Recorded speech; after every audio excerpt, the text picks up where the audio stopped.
welcome to SL24-7. I am your host, Samantha Knoll. I am here with Emily Riale.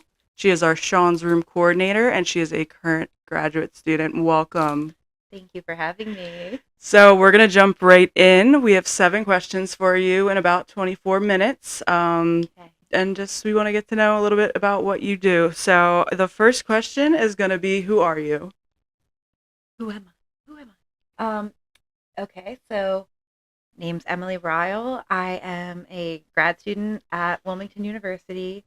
I graduated from University of Delaware in the spring, and I also started my grad program in the spring. At one point, they overlapped. Don't recommend that, but yeah, I'm in May. It'll be my first completed year of grad school. I'm studying clinical mental health counseling with the ultimate goal of being a mental health counselor. And really, my goal is to work with all populations. I have had many jobs from florist to lifeguard to now this job, ice cream server, and many in between. Oh, also uh, CNA. So, yeah, lots of different jobs that have all taught me different things. And um, yeah, I am the Sean's House Miss Frizzle. Um, the lights dimmed when I said that. It was hello. I'm currently being haunted by the ghost of a Victorian child. Yeah, let's see. I don't think any one thing really defines me or any other person. I think um, I enjoy music.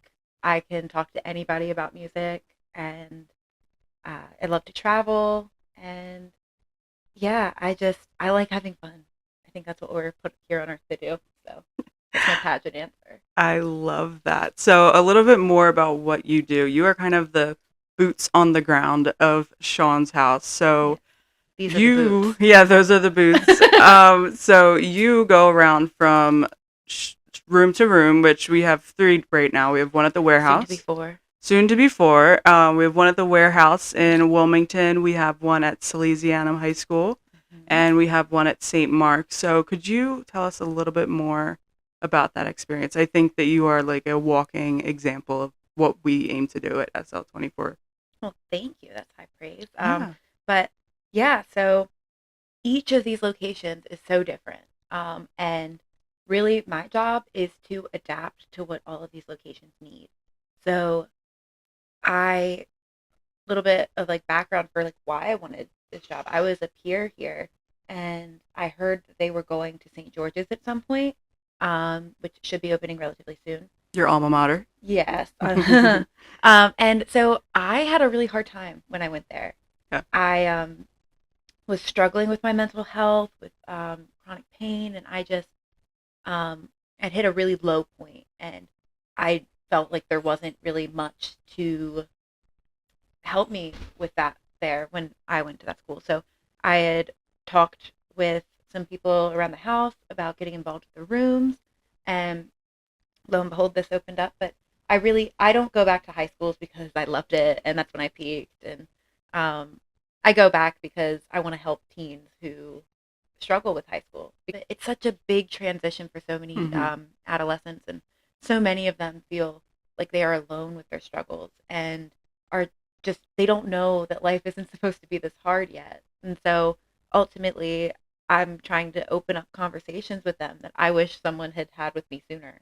They kind of light up and they feel Yeah. like they can talk with me and like just be excited about the things that excite them and be vulnerable with the things that hold them back. And it's like a real opportunity for growth when you realize that, like, hey, this lady's a little weird, but she's not judging me. Like, Yeah. and like no We're matter all a what I little say, weird too.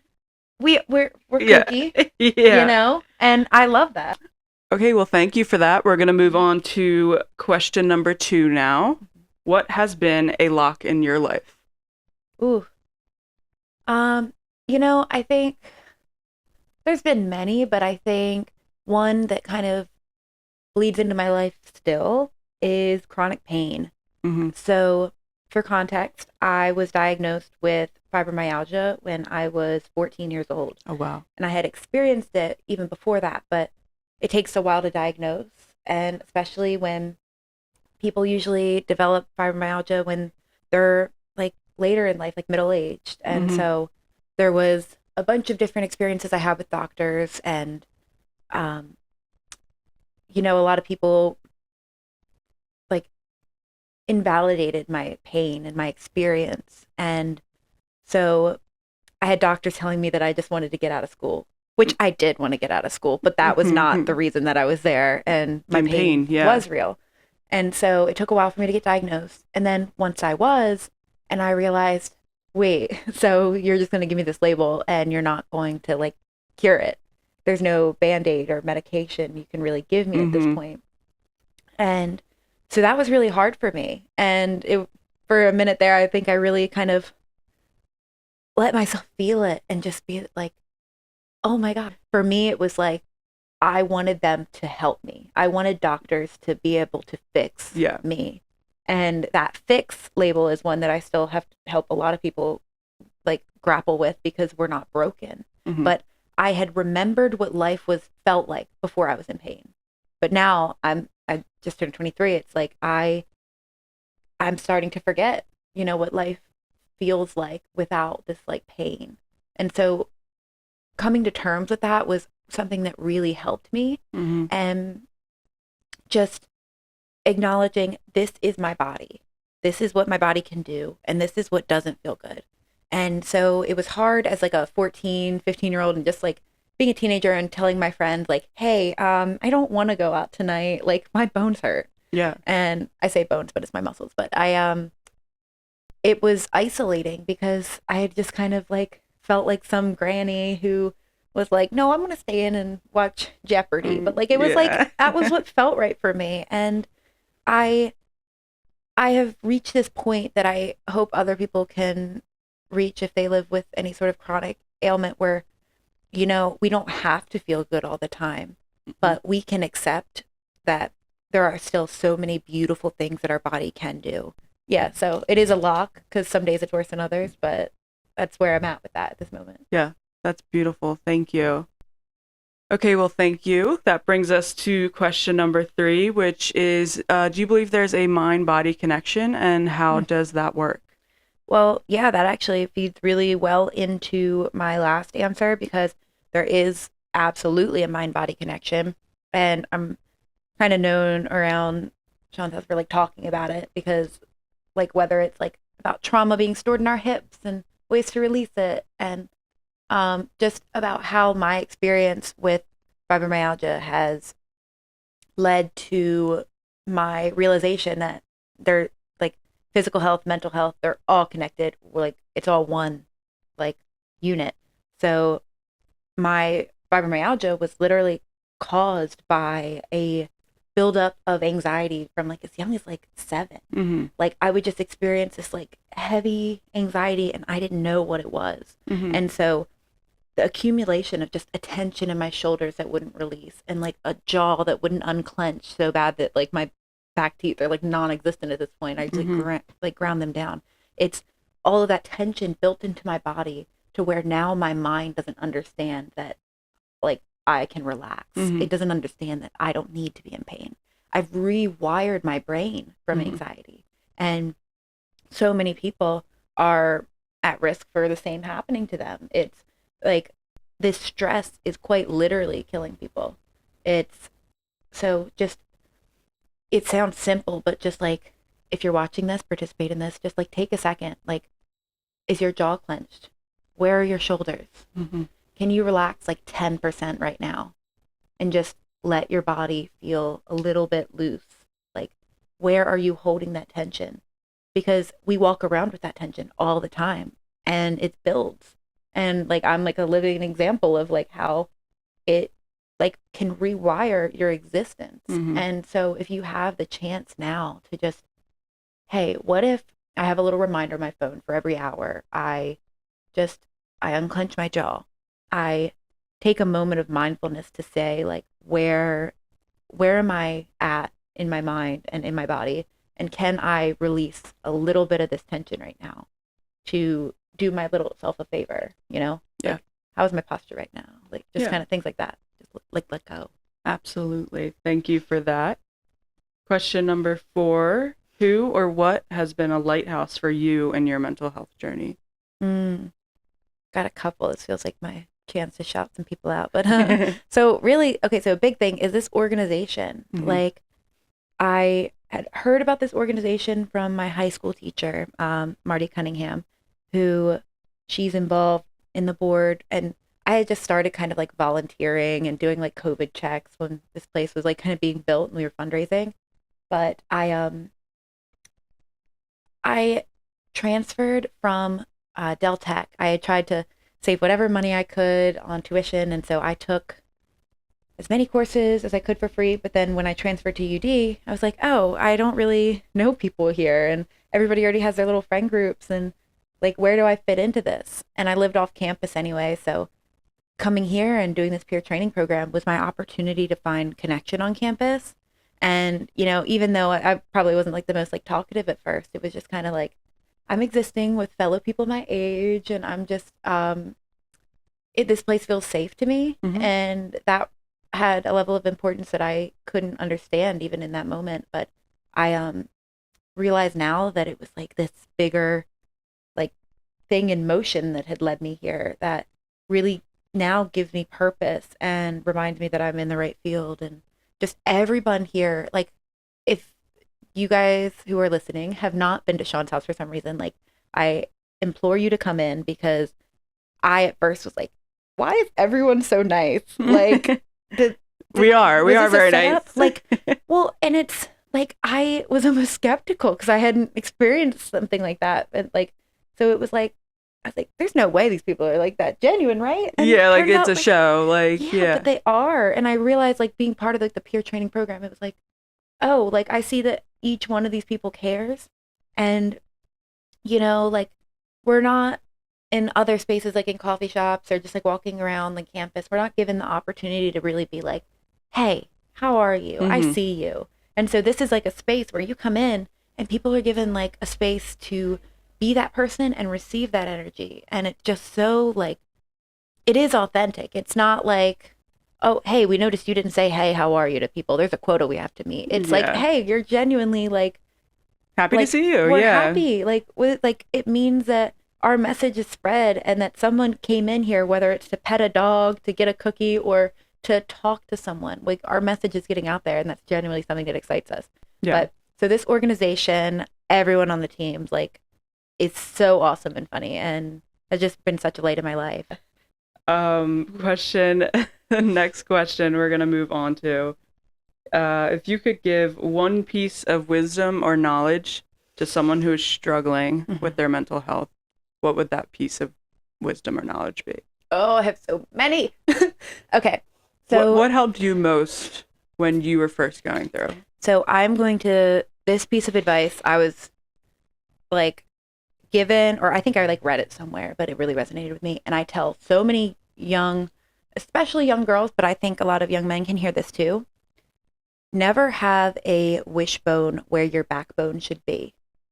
Never see someone for just like their potential for Mm-hmm. rather than their actions and how they are treating you. Mm-hmm. If someone, especially if a partner is not treating you the way you deserve to be treated, sometimes you have to view that as face value, like that for what it is. Yeah. And I think so many, especially the young girls I talk to, are so empathetic that they are seeing like all the potential in this partner rather than how they are actually being treated.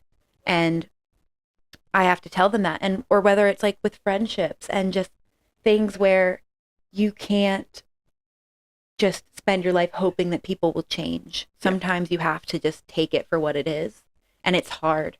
But like really getting that message across is that you deserve to be loved and there is someone and there's more than one Oh, someone. yeah. There is a community of people who will love you the way you deserve to be loved, Mm-hmm. but sometimes you have to step away to really feel that and to make room for that. Mm-hmm. And so I really want people to advocate for themselves because you will never get it from another person the way you need it to be. Exactly.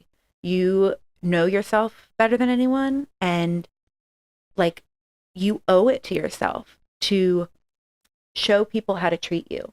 Because if you put yourself out on this platter and you tell the world, like, okay, like you can take whatever is there and it's yours, Mm-hmm. they will take everything.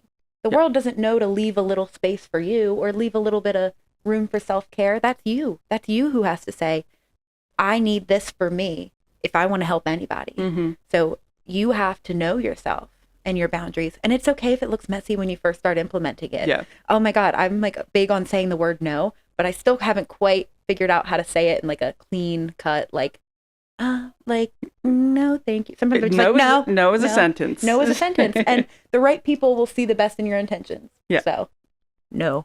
Thank you. I love that. I think that's a great message, especially for young women, as you said, but also applicable to any gender. So thank you. We will move on to the next question.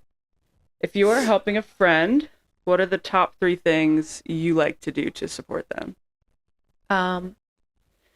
Okay, number 1, listen. Mm-hmm.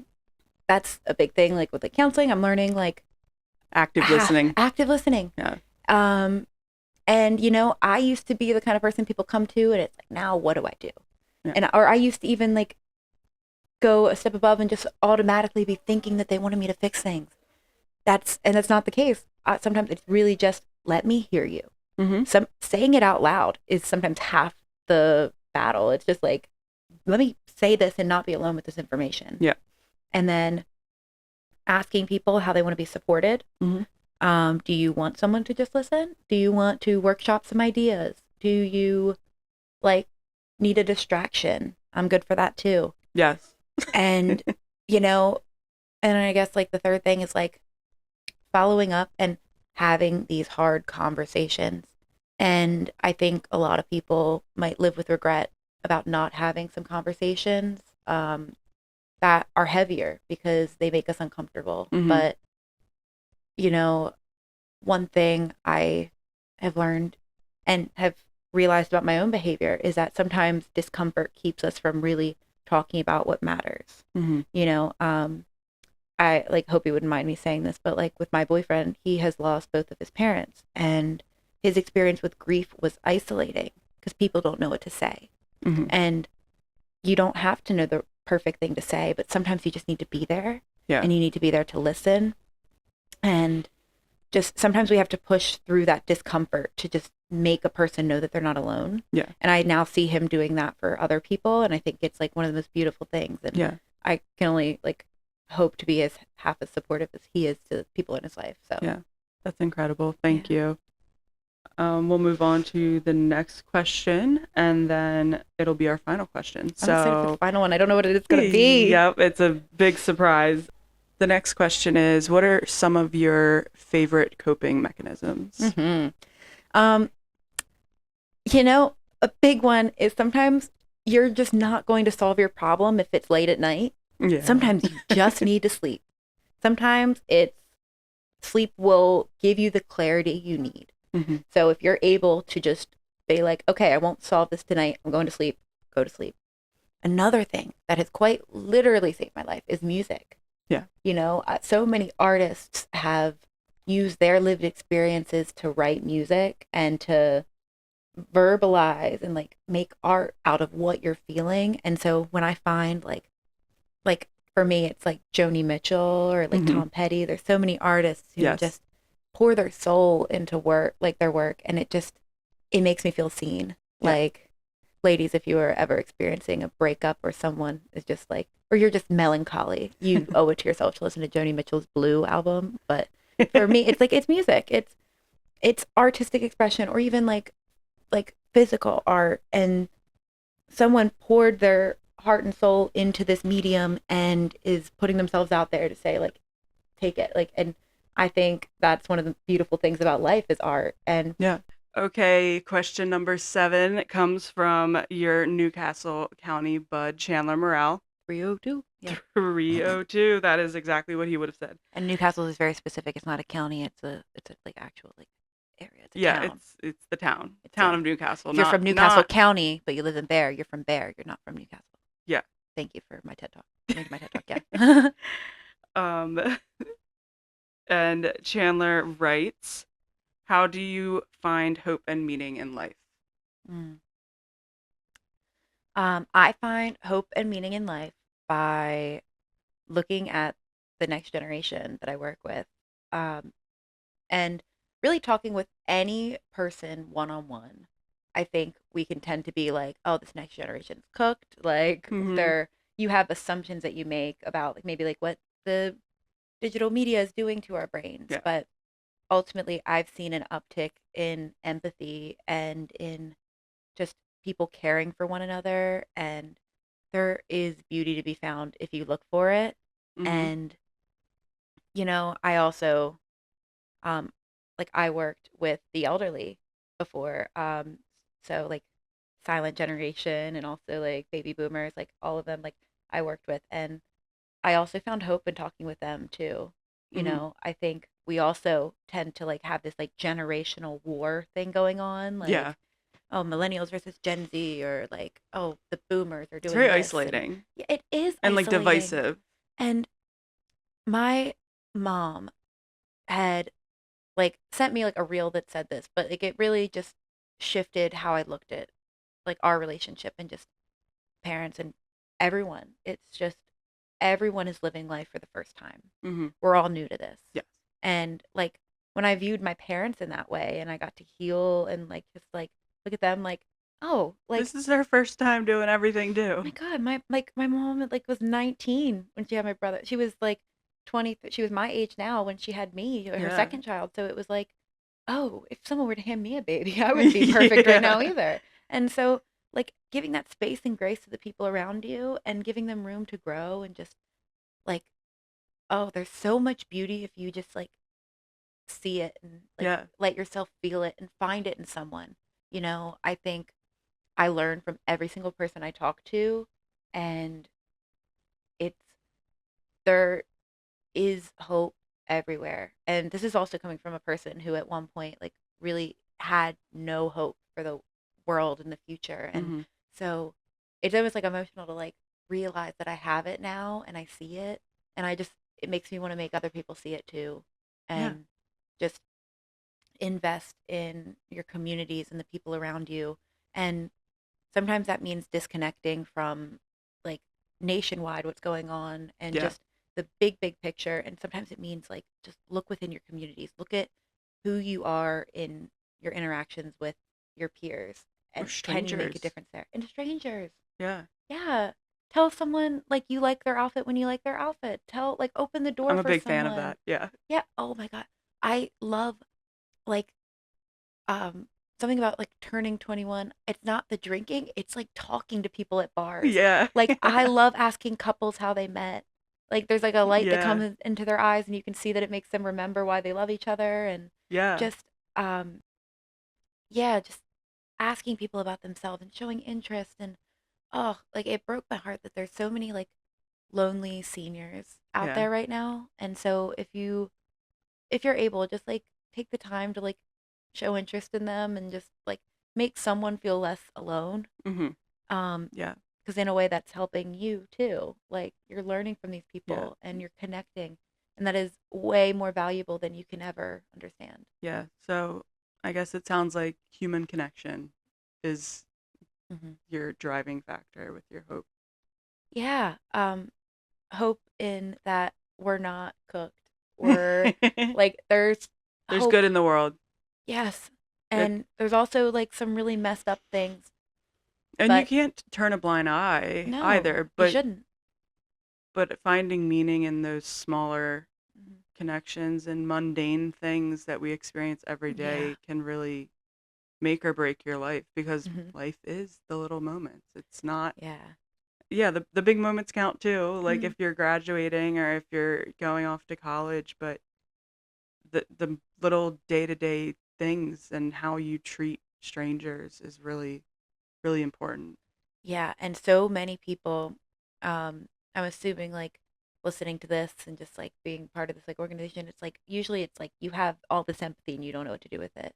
And sometimes you get empathy fatigue because if you look at like the news and this like 24/7 cycle of terrible headlines, like Mhm. it makes you feel powerless Yeah. and you're not. And that's a really big thing for a lot of people is like, do not like just throw your hands up in the air and say like, well, I can't fix everything, so I'll do nothing. Yeah. You can make so much impact in the world, and it's like it's always worth it to care. Mm-hmm. And there's hope in that. And you know, things can be bad, and you can also live a beautiful life at the same time. Mm-hmm. Like that you don't have to like I don't know, cancel each other out. It's like we're be there for someone and let people be there for you. Yeah. I feel so Care Bear right now with like this messaging, and I hope it doesn't come Miss off Fritz. across Miss Frizz, Frizz. not Fritz. Put Fritz some kind of made sense to me, though. Fritz does, yeah. I'm the Fritzy Frizz. Well, it has been incredible sitting down with you. Yes. You are such a light in the SL24 community. You are such a huge part of what we do, just going from room to room, coming here, going to Aw. meetings, and just making sure that, high schoolers are being taken care of. And you really covered that whole gap for us. And with, help, obviously, from the peers, but you are just such a light Aw. in this organization. And Sam Bam. it has been a pleasure sitting This is down so and speaking. fun. But thank you and enjoy your holidays. Yeah. And we will see you Thank around. you. Thank you, everyone, for tuning in. And happy holidays. Take care of yourself. Thank you.